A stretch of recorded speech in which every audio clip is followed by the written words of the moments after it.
ሰላም ጤና ይስጥልን። እንደምን አረፈዳችሁ። ይህ የኢቲ ቱዴይ ኒውስ ቻናላችን ነው። ለቻናላችን አዲስ ከሆኑ ሰብስክራይብ፣ ላይክ፣ ሼር እንዲሁም አዳዲስ መረጃዎች ቶሎ እንዲደርሱ የደወል ምልክቷን መጫኑን አይርሱ። ኢቲ ቱዴይ ኒውስ እንደ ወትሮ ሁሉ ትኩስ መረጃዎችን ይዘንላችሁ ቀርበናል። አብራችሁን ቆዩ። አሜሪካና ኢራን ድል እንደተቀዳጁ ያወጁ ባሉበት ጦርነት አሸናፊው ማን እንደሆነ መነጋገሪያ መሆኑ ቀጥሏል።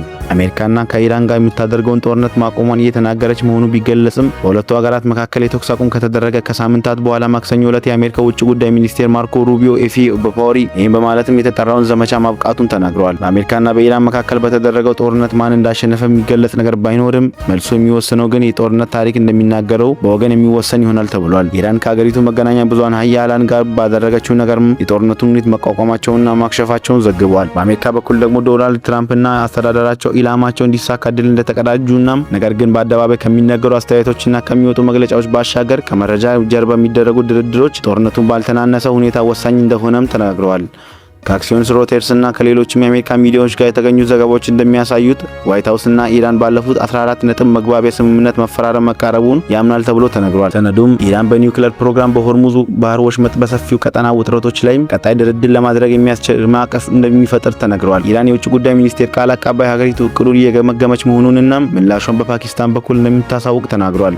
ነገር ግን አንዳንድ ከፍተኛ የኢራን ፖለቲከኞች አስቀድሞ በይፋ ውድቅ ማድረጋቸውን ሲገለጽ አሜሪካውያኑ ከተሸነፉበት ጦርነቱ ምንም አያገኙም ሲሉም ለኢራን ፓርላማ ብሔራዊ ደህንነትና ውጭ ጉዳይ ሚኒስቴር ፖሊሲ ኮሚሽን ቃል እንደሚያቀብሉም በኤክስ ገጻቸው ጽፎ ነበረ። ይሁን እንጂ የአሜሪካ ፍላጎት በማድረግ ውድቅ አድርገውታል ብሎ ተናግረዋል። እስካሁን ይፋ በሆኑትም በአህዱ ዝርዝር መሰረት ኢራን በኒውክሌር ግንባታዋ ለ20 ዓመታት ማገድ፣ ከፍተኛ የበለጸገ ዩራኒየም ክምችትን ማስረከብና ሰፊ ዓለም አቀፍ ቁጥጥር እንዲደረግ መፍቀድ ይኖርባታል ተብሏል። ዘገባዎቹ እንደሚያሳዩት ስምምነቱ ኢራን ሆርሙዝ የባህር ወሽመጥ ሙሉ በሙሉ እንደገና እንድትከፈት ዋስትና እንድትሰጥ ያስገድዳል። በምላሹም አሜሪካ ቀስ በቀስ ማዕቀቦችን ታነሳለች፣ የታገደ የኢራን ሀብትን ታንቀሳቀሳለች ሲልም ስምምነቱ ከጊዜ በኋላ ካበቃ ኢራን የተወሰነ ዩራኒየም በማበልጸግ እንደምትጀምር ትፈቅዳለች ተብሏል። ነገር ግን በኢራን ውስጥ ላሉ ብዙዎችና እነዚህን ቃላት ስምምነት ይልቅ እንደ እጅ መሰጠት ተቆጥረዋል ተብሏል። ክርክራቸውም ቀላል ነው ያለውም አሜሪካ ወሳኝ ውጤቶችን ለማግኘት ስለቻለች ኦፕሬሽን ኤፒክ ፌር አቋርጣለች ብላ ተናግረዋል። አሜሪካም የሆርሙዝን ባህር ወሽመጥ እንደገና ለማስከፈት ከጀመረች ዘመቻ በድንገት ተቋርጧል ተብሏል። ኢራን በአካባቢው ያሉት የአሜሪካ ጦርነት ሰፈሮችንና ኢነርጂ መሰረተ ልማቶችን ኢላማ ብታደርግም ከባህር ሰላጤው ሀገራት መካከል አንዳቸውን በቀጥታ ወደ ጦርነቱ አልገቡም ተብሏል። ይሁን እንጂ በሁሉም ላይ የምንም አይነት የኢራን ዓላማዊ ሪፐብሊክና በርካታ ከፍተኛ ወታደራዊ አዛዦችም በከፍተኛ ደህንነት መሪዎች በጦርነቱ ቢገደሉም ስርዓቱ ባለበት ቀጥሏል። የኢራን ፖለቲካና ወታደራዊ ስርዓት መሰራት ተቀጥሏል ተብሎም የተነገረው ተተኪዎችን በፍጥነት ይሾማል ተብሏል። በጦርነቱም አንዳንድ ምዕራባውያን ባለስልጣናትና ተንታኞች ፈጣን ወታደራዊ ዘመቻ ከከፍተኛ ኢራን መሪዎችና አዛዦች መገደልም አዲስ ተቃውሞዎችን ሊያስነሳ ይችላል፣ ምናልባትም ስርዓቱ ሊቀጥል እንደማይችል የሚያምኑ ነበር። ያ ግን አለመሆኑም መገለጹን መነጋገሪያ የሆነ ነው። በጦርነቱም በፊት የነበሩት ወራትና ኢራን ያወጡት ተቃውሞዎችም አብዛኛቸውን በጎዳና ላይ ጠፍተዋል። ጸጥታ ኃይሎችም ቁጥጥራቸውን አጠናክረዋል፣ እስሩም ጨምሯል፣ አንዳንድ የሞት ቅጣቶችም ተፈጽመዋል።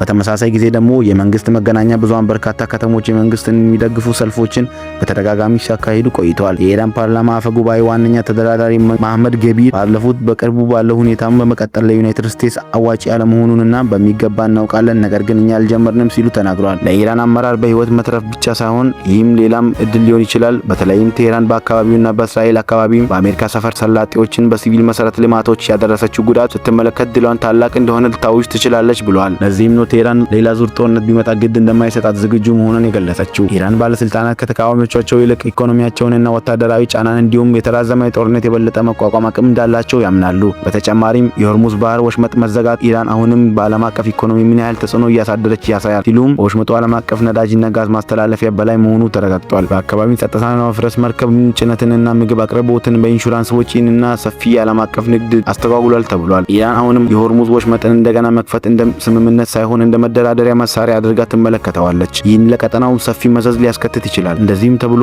ኢራን ከግጭቱ በኋላ ጠንካራ ሆን ይሁን በተለይም በጦርነቱ ወቅት አሜሪካንና ሰፈሮቹን ያስተናግዱ ይሁን ወይም በተዘዋዋሪ አሜሪካንና የእስራኤል ዘመቻን በደገፉ ጎረቤት አገራት ላይም እንደ ብርቱ ሆና ትቀጥላለች የሚለው ነገር አነጋጋሪ ሆኖ ይቀጥላል ተብሏል።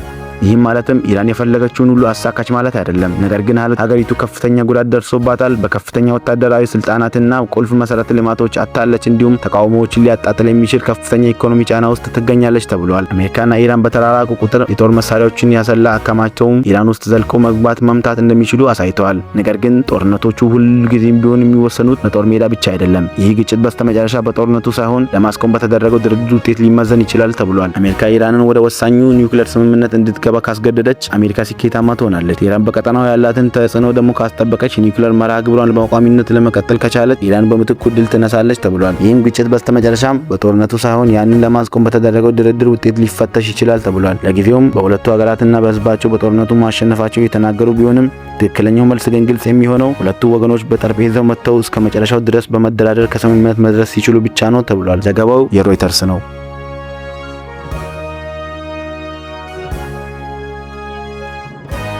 በእስር ላይ የነበረችው ኢራናዊት የሰላም ኖቤል ተሸላሚ ሆስፒታል እንድትገባ ተፈቀደላት። በእስር ላይ የነበረችው ኢራናዊቷ ሰብአዊ መብት ተሟጋች ኖረስ መሐመድ በገጠማት የጤና እክል ምክንያት ወደ ቴሄራን ሆስፒታል ተዛወረች። የኢራን ባለስልጣኖች ናግርስ ከፍተኛ ዋስትና አማካኝነት ከእስር እንድትወጣ መወሰናቸውን ቤተሰቦቿ ቢከፍቱም ተቋሙ ግን አስታውቋል። ናርስ በአመቱ መባቻ በገጠማት ሁለት ተከታታይ ልብ ድካም ምክንያት እስር ቤት እንደማትችልና ልትሞት እንደምትችል ቤተሰቦቿና ደጋፊዎቿ ባለፈው ሳምንት አስጠንቅቀው ነበር። በአውሮፓውያኑ 2023 የኖቤል የሰላም ተሸላሚ የሆነችው ናግርስ በኢራን ሴቶች ጭቆና መቃወምና ሰብአዊ መብት መታወቃለች ተብሎ ተገልጿል። ኖረስ መሐመድ ፋውንዴሽን ቤተሰቦቿ ተማጽኖ ተከትሎ በራሱ የሕክምና ቡድን ለመታከም ወደ ቴሄራን ራስ ሆስፒታል ተዛውራለች ተብሏል። በእስራት ላይ ስላለች በሰሜን ኢራን የሚገኘው ዘንጅናት በ10 ቀናት ሆስፒታል ቆይታለች። ይሁን እንጂ በፓሪስ የሚኖረው ባለቤቷ ያለችበት ሁኔታ ጥሩ አይደለም ብሎ ተናግረዋል። በእስር ላይ ሳለች ወደ 20 ኪሎ ግራም ሰውነት ከብዷት ክብደቱ መቀነሷን ተገልጾም መናገር እንደሚያስቸግራትና ማንነቷን ለመለየት እስከሚያስቸግር መስተጓጎሏን ጠበቃዋ ቺሪ አካሪ ተናግራለች። መንግስት የሚነጻጸር ፕሮፓጋንዳ ለማሰራጨትና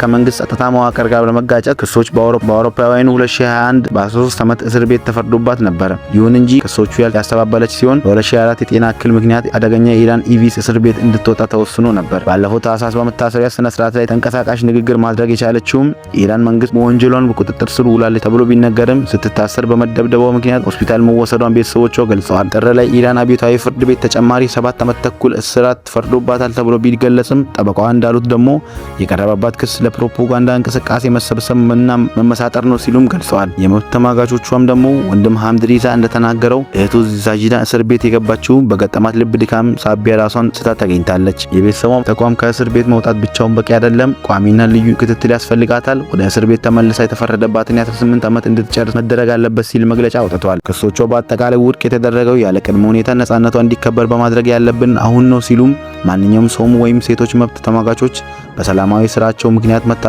የለባቸውም በማለትም መግለጫው ያሳስባል። ዘገባው የሮይተርስ እና የቢቢሲ ነው።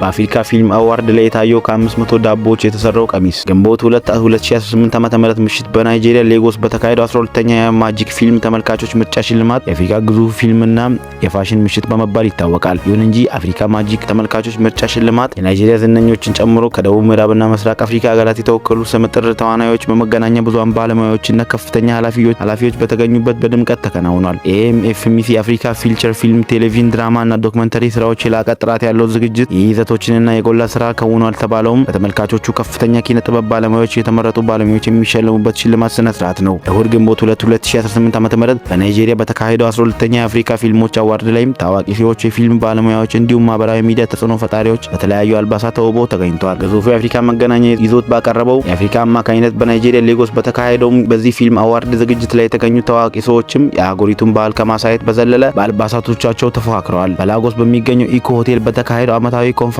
የአፍሪካ ፊልም፣ ቴሌቪዥንና ዲጂታል ስነ ጥበባዊ ስራዎችም በሽልማት ምሽቱ ልዩ ውበትና በርካታ ትኩረትን ያጎናጸፉ አልባሳት መነጋገሪያ ነበሩ። በዕለቱ ከተገኙ ስመጥር ሰዎችም ሁሉ ግን አንዷ ታዋቂ ቴሌቪዥን ተዋናይት አልባሳት የበለጠ መነጋገሪያ ሆኖ አምሽቷል። አሁናዊ ቴሌቪዥን ዝግጅት ላይ በመሳተፍ ታዋቂነትን ያገኘችው ራሷን ከኩዊር ማርስ ኢስታንግ በተባለው የምትጠራው ታዋቂ ተዋናይት ከ500 ዳቦዎች የተሰራ ዘርፍ ቀሚስ ለብሳ ተገኝታለች። ሁለት ሰራተኞችና በግራና በቀኝ ያጀቧት ማርቲ በርካታ ረዳቶች የተለበሰውን ልብስ በቀይ ምንጣፍ ላይ እንድታይ በማገዝ ሰርቷታል። ኢታንክ በዳቦዎች የተቀመመው ቀሚሷም ለብሳ በነጻነት መንቀሳቀስ የተቸገረች ቢሆንም የዕለቱ መነጋገሪያ ሆና ግን አምሽታለች። ከዳቦ የተሰራ ቀሚስ የለበሰችው የዳቦ መነጋገሪያ ንግዷን የማስተዋወቅ መሆኑን የገለጸችው ኢታንክ የፋሽን ስራው ገበያ ማፈላለግ እንጂ ድንጋጤ መፍጠር ኢላማው እንዳልሆነ አስታውቃለች። ንግዴን ለማስተዋወቅ በዚያ ወርድ ላይ ምሽቱ የበለጠ አመቺ ጊዜ ነው ትልም መናገሯ ተገልጿል።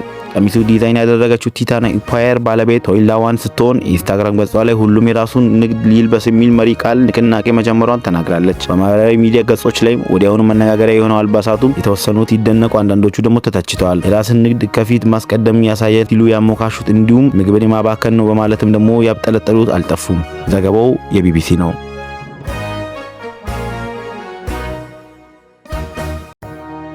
ፕሬዝዳንት ትራምፕ ለሰላም እቅዱ ኢራን የሰጠችውን ምላሽ ውድቅ አደረጉ። ፕሬዝዳንት ዶናልድ ትራምፕ አሜሪካ ጦርነቱን ለማስቆም ላቀረበችው የሰጠችው ምላሽ ፈጽሞ ተቀባይነት የሌለው ሲሉ ውድቅ አድርጉ። በከፊል ከኢራን መንግስት ጋር ግንኙነት ያለው ታሲኒም ቴሄራን ምላሽ ባጋራውም ፓኪስታን በኩል መላኩ ተዘግቧል። ይሁን እንጂ የዜና ወኪሉ ቴሄራን ምላሽ ውስጥ ሁሉም ግንባሮች የሚካሄዱ ውጊያዎች እንዲቆሙ፣ አሜሪካ በኢራን ወደቦች ላይ ያጣለችውን እገዳ እንዲነሳ እንዲሁም ወደፊት ኢራን ላይ ጥቃት እንደማይፈጽም ዋስትና እንዲሰጥ ይጠይቃል። ከ2 ወር በፊት በዘለቀው የኢራን ጦርነት አልፎ የተኩስ ልውውጦች ቢኖሩም አብዛኛው ተኩስ አቁሙ እንደቀጠለ ነው። ከዚህ ሳምንት ቀደም ብሎ ትራምፕ በኢራን ላይ የከፈቱት ጦርነት በፍጥነት ይጠናቀቃል ብሎ ነበር።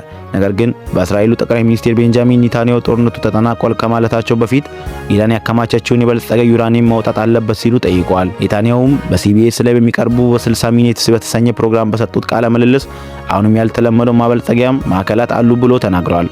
እሁለት ለኢራኑ ፕሬዝዳንት ማስቤት ቪኬሽያን የሰላም እቅዱን በቀጥታ ሳይጠይቁ ጠላቶቻቸው ፊት አንገታችንን አንደፋም ሲሉም የንግግር ወይም የድርድር ሀሳብ እጅ መስጠት ወይም ማፈግፈግ ማለት አይደለም ብሎም ተናግረዋል።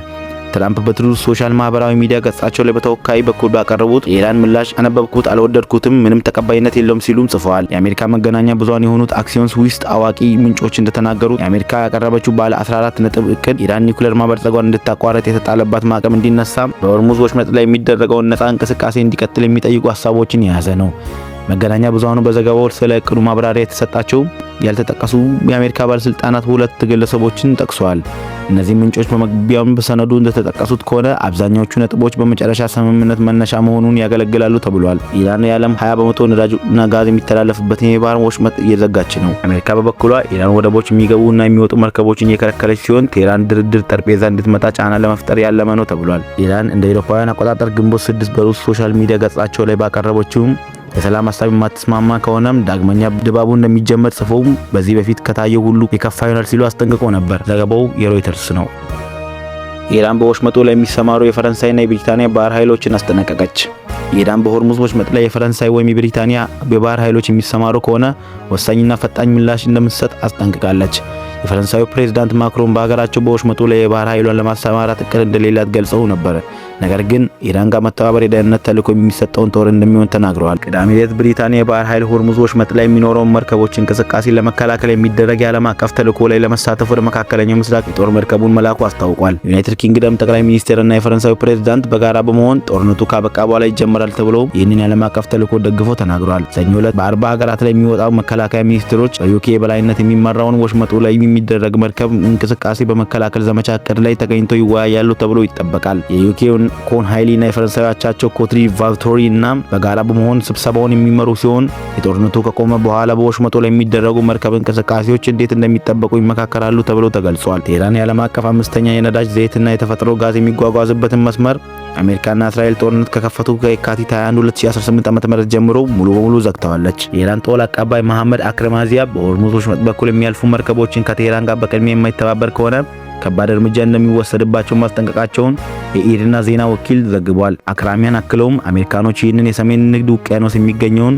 የባህር ሰፊ ክፍል በጦር መርከቦቻቸው ቢሞሉም እንኳን ሙሉ በሙሉ መዝጋት አይችሉም ሲሉ ተናግረዋል። አሜሪካ ባለሰላጤው ሀገራት በኳታር፣ ባህሬን፣ ኩዌትና ዩኤኢ፣ ሳውዲ አረቢያም እና ኦማን ጦር ሰፈሮች አሏት። ዘገባው የቢቢሲ ነው።